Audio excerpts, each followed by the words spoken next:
Halo, Assalamualaikum warahmatullahi wabarakatuh.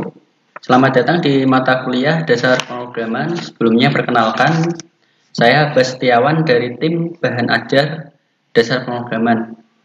Perkenalkan juga nanti mungkin yang akan mengisi video materi ini dari tim Bahan Ajar yaitu saya sendiri dan Ibu Nisaul Hafidoh.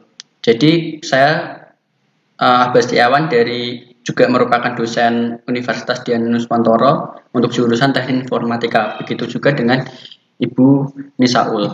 Oke, jadi mungkin nanti teman-teman mahasiswa gitu akan diajar oleh dosen yang lain ya. Jadi tidak cuman dari saya atau Bu Nisaul. Jadi mungkin nanti akan diajar oleh dosen yang lain, tapi itu tidak masalah. Jadi mungkin nanti bisa jadi ketika diajar oleh dosen yang lain, teman-teman mahasiswa nanti akan bisa mendapatkan tambahan ilmu. Jadi untuk memperkaya ilmu pengetahuan yang bisa teman-teman dapat gitu. Kemudian sebelumnya kami juga meminta maaf gitu apabila dalam penyajian video materi ini ya, jadi satu semester untuk mata kuliah dasar pemrograman ini ada yang keliru atau salah, itu mungkin bisa teman-teman diskusikan dengan dosen pengampu masing-masing. Oke, kemudian semoga ya, jadi teman-teman yang mengikuti mata kuliah dasar pemrograman ini bisa mengikuti kuliah dengan baik ya, meskipun kita sedang berada di masa pandemi seperti ini ya. Pengennya sih kita dosen itu bertatap muka langsung, tapi ya apa boleh buat, karena memang seperti ini adanya, jadi kita harus menyajikannya dengan menggunakan jaringan daring gitu. Oke, jadi nanti mungkin di pertemuan pertama teman-teman mahasiswa akan ada kontrak kuliah ya. Jadi kontrak kuliah itu isinya apa saja aturan perkuliahan, bagaimana mekanisme penilaian, berapa nilai UTS, UAS, kemudian tugas dan lain-lain. Itu nanti mungkin bisa dibahas dengan dosen masing-masing. Begitu juga nanti untuk mekanisme melakukan praktikum ya, karena di mata kuliah dasar pemrograman ini juga terdapat mekanisme untuk prakteknya. Nah, jadi itu akan diserahkan kepada dosen masing-masing. Baik, secara umum, jadi apa saja yang akan teman-teman dapatkan dari kompetensi dasar dari mata kuliah dasar pemrograman ini? Ya, mungkin kompetensi yang akan didapat yaitu pertama adalah definisi pemrograman dan bahasa pemrograman, ini teoritis sekali. Kemudian nanti teman-teman juga akan diberi pengetahuan mengenai data primitif atau tipe data primitif itu. Kemudian cara membuat variabel pemrograman, kemudian bagaimana men-assign suatu nilai atau suatu variabel yang lain, dan bahkan untuk menulis dengan notasi algoritmik ya. Notasi algoritmik itu gambarannya itu seperti bahasa manusianya. Nanti ada bahasa mesinnya yang kita implementasikan dengan bahasa pemrograman. Kemudian sekuensial, pemrosesan sekuensial, kemudian mengenai beberapa hal teknis seperti indentasi, lalu operasi dan ekspresi di dalam pemrograman. Kemudian nanti mungkin barangkali program yang kita buat itu akan membutuhkan input dari user. Jadi kita harus membuat mekanisme untuk menerapkan input tadi.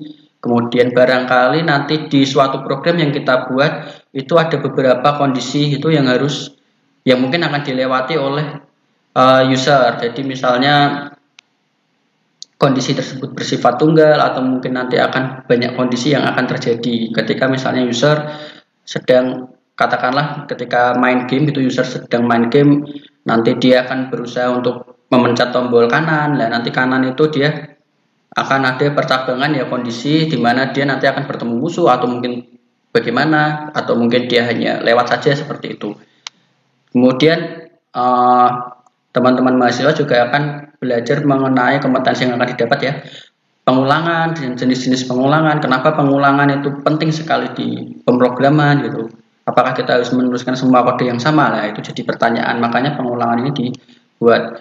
Lalu pengulangan tersebut ada yang banyak pengulangan yang bersarang, jadi sesuatu yang diulang-ulang kembali gitu. Kemudian ada dekomposisi, bagaimana kita memanajemen program kita, di mana program nanti akan terdiri dari beberapa struktur kode, kalau itu programnya sudah besar, pastinya kita akan membutuhkan struktur kode yang harus pecah-pecah lah. Konsep itu yang disebut dengan dekomposisi.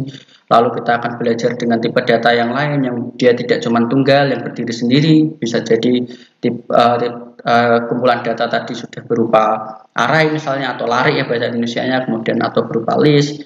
Lalu string, string di sini.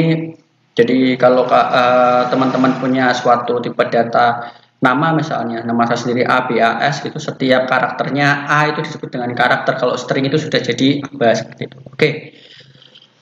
Mungkin saya menerangkan sangat cepat sekali kompetensi yang akan didapat ya, tapi ya pada dasarnya kompetensi ini merupakan kompetensi yang dibutuhkan untuk memecahkan masalah sederhana ya. Jadi nanti kalian akan bisa membuat program yang sederhana untuk memecahkan tentu saja permasalahan yang sederhana.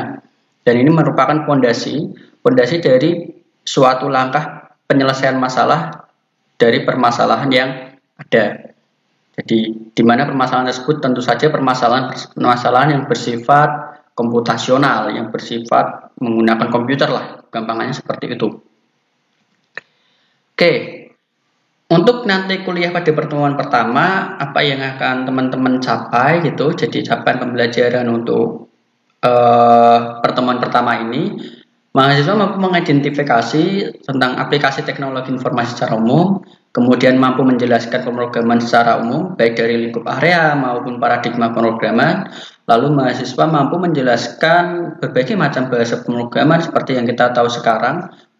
Bahasa pemrograman sudah sangat-sangat berkembang, bahkan sudah ada banyak sekali. Dan kita perlu memahami bahwa bahasa pemrograman tadi merupakan alat untuk memprogram ya. Jadi tetap fondasi kita untuk memprogram nanti ya berada pada diri kita masing-masing. Jadi bukan toolsnya, bukan alatnya. Oke, nanti kita akan lebih dalam mempelajari tentang itu. Kemudian mahasiswa mampu melakukan persiapan memprogram itu dalam hari ini. Nanti kita akan menggunakan bahasa pemrograman Python gitu. Jadi langkah yang awal untuk melakukan memprogram dengan bahasa pemrograman Python ya tentu saja kita harus melakukan instalasi. Oke. Kemudian dari serial video materi yang akan dipelajari nanti ya, jadi ada beberapa seri video yang akan dipelajari pada pertemuan satu itu, yaitu yang pertama adalah pengenalan teknologi informasi secara umum, yang kedua pemrograman komputer, yang ketiga bahasa pemrograman, dan yang keempat adalah instalasi Python. Untuk praktikum di Kulino mungkin itu adalah video opsional. Barangkali mekanisme praktikum di Kulino setiap dosen mungkin akan berbeda-beda.